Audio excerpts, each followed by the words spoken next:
What's up, ladies and gentlemen? I just got out of seeing Overlord.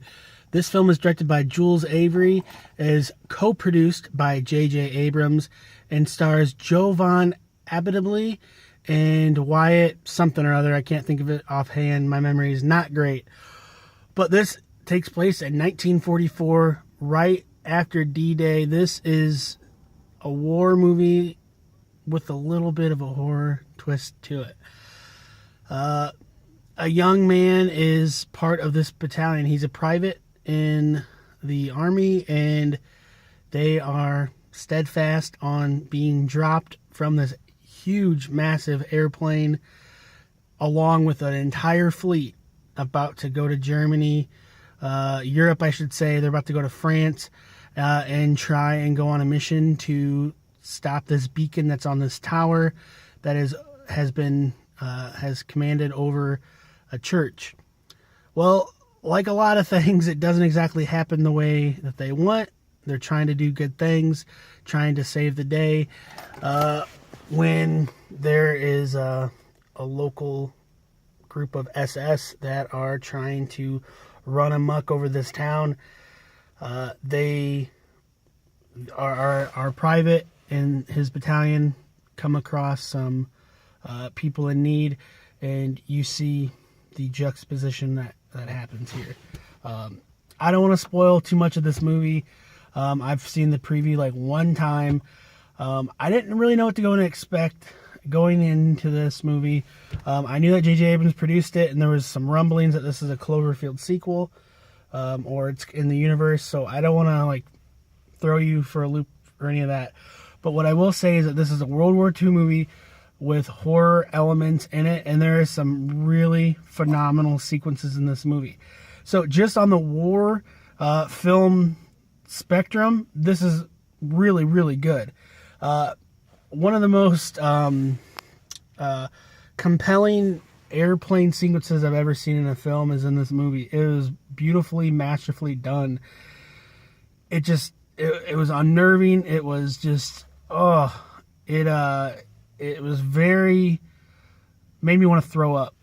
Like they do it in such a good way. The landing in the water, how a certain character does, is just, it was done so well.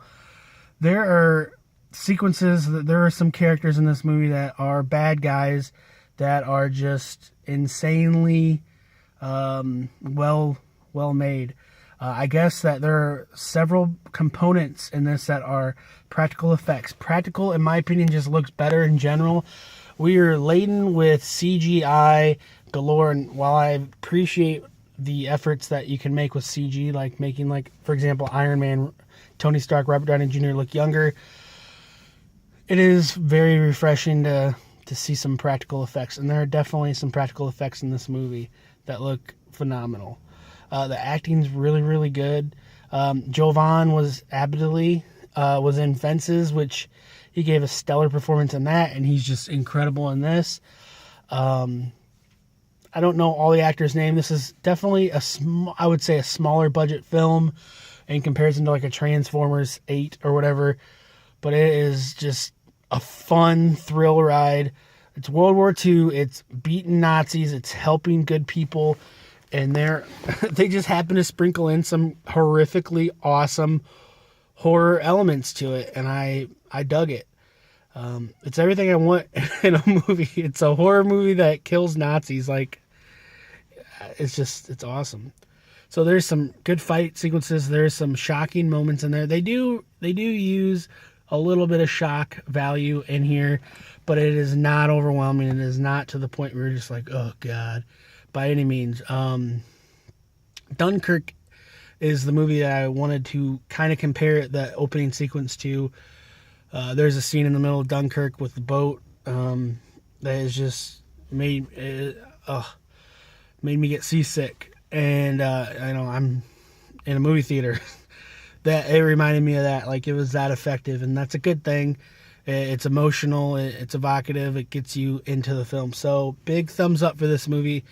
I don't know the budget. I'm assuming it's closer to an independent film than this big mainstream Hollywood film, which I'm no in no way, shape, or form am I against Hollywood fun popcorn movies. I ate popcorn. I enjoyed this movie.